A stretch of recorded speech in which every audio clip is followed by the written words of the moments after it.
Imagine a dark, stormy night in a small Indian village. Rain pours endlessly, lightning flashes across the sky, and suddenly a mother screams in pain. A scorpion has stung her. This is not just a story, it's a night filled with fear, faith, superstition, and a mother's unconditional love. Welcome to Night of the Scorpion by Nissim Ezekiel, one of India's most celebrated poets. It is written in free verse without rhyme or rhythm and based on a real incident from the poet's childhood. On one stormy night, his mother was bitten by a scorpion. Through this incident, Ezekiel beautifully shows the contrast between superstition and science, the human reaction to suffering, and above all, the pure love of a mother. Stanza 1. I remember the night my mother was stung by a scorpion. 10 hours of steady rain had driven him to crawl beneath a sack of rice. Let me explain, children. The poem begins with the poet recalling a vivid memory. The night his mother was bitten by a scorpion. Because of the continuous rain, the scorpion sought shelter inside their house and hid under a rice sack. This opening sets the scene, a poor rural home filled with the sound of rain and fear. It shows how nature and danger can suddenly enter human life. Stanza 2. Parting with his poison, flash of diabolic tail in the dark room, he risked the rain again. Here, the explanation is after stinging the mother, the scorpion escapes back into the rain.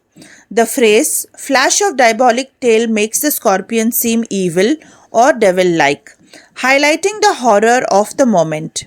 The use of diabolic meaning devilish reflects the villagers' belief that evil spirits are behind such events. The darkness and storm intensify the mood of panic and fear. Stanza 3. The peasants came like swarms of flies and buzzed the name of God 100 times to paralyze the evil one. In this stanza, the news of the scorpion sting spreads quickly, and soon villagers gather at the poet's house. Ezekiel compares them to swarms of flies, not to insult them, but to show how quickly and busily they gather. They chant God's name repeatedly, hoping their prayers can stop the poison or drive away the evil spirit. This shows the deep faith, unity, and superstition that exist in traditional village life. Stanza 4. With candles and with lanterns, throwing giant scorpion shadows on the mud-baked walls, they searched for him. He was not found. The villagers begin searching for the scorpion using candles and lanterns. Their flickering lights cast large moving shadows on the mud walls, making the scene look scary and chaotic. The shadows of people and their movements resemble the scorpion itself, symbolizing fear spreading in the room. Despite all their efforts, the scorpion isn't found, suggesting that fear and ignorance can't be easily overcome. Stanza 5. They clicked their tongues with every movement that the scorpion made. His poison moved in mother's blood, they said. Now, the villagers, unable to find the scorpion, start making superstitious claims. They believe that each time the scorpion moves, the poison inside the mother's body spreads further. This shows how their belief in magic and superstition takes over reason. They may not understand biology, but they still try to make sense of the situation in their own way, showing human empathy mixed with ignorance. Stanza 6. May he sit still, they said. May the sins of your previous birth be burnt away tonight, they said. The villagers begin to pray for the scorpion to stay still so that the poison won't spread.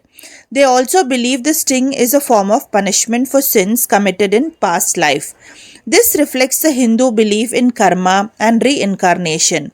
Their prayers show how deeply faith shapes their understanding of suffering. They see pain not as random but as meaningful.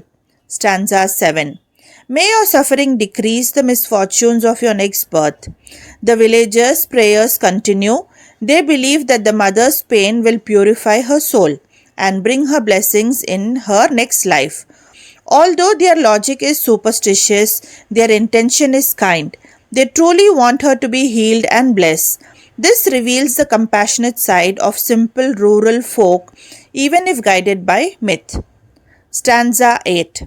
My father, septic rationalist, trying every curse and blessing, powder, mixture, herb, and hybrid.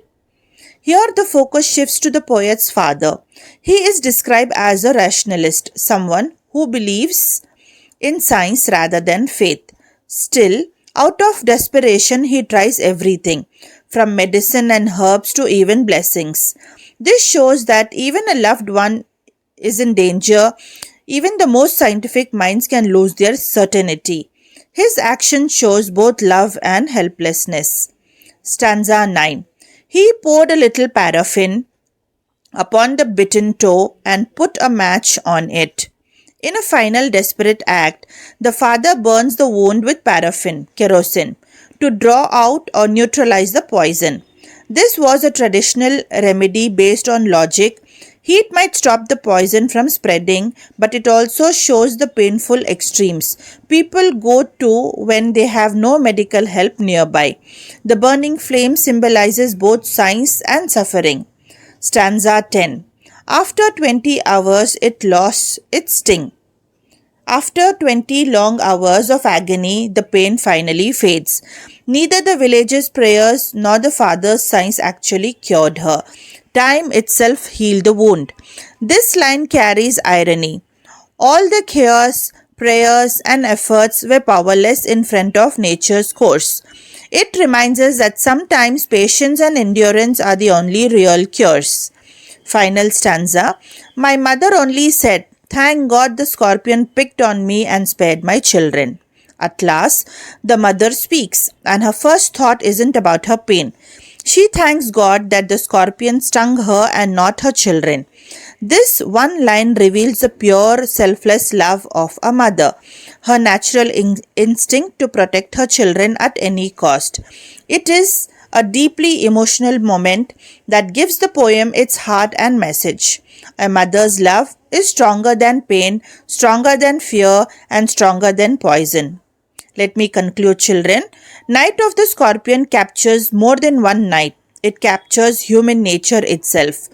Through the villager's faith, the father's logic, and the mother's compassion, Nissim Ezekiel shows that fear, faith, and love coexist in every human heart.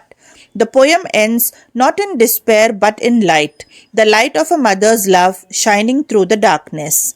If you found this explanation helpful, don't forget to like, share, and subscribe for more simple poem explanations and English lessons. Comment below, what do you think helped the mother more that night, faith or science? Let's discuss in the comments. Thank you for watching.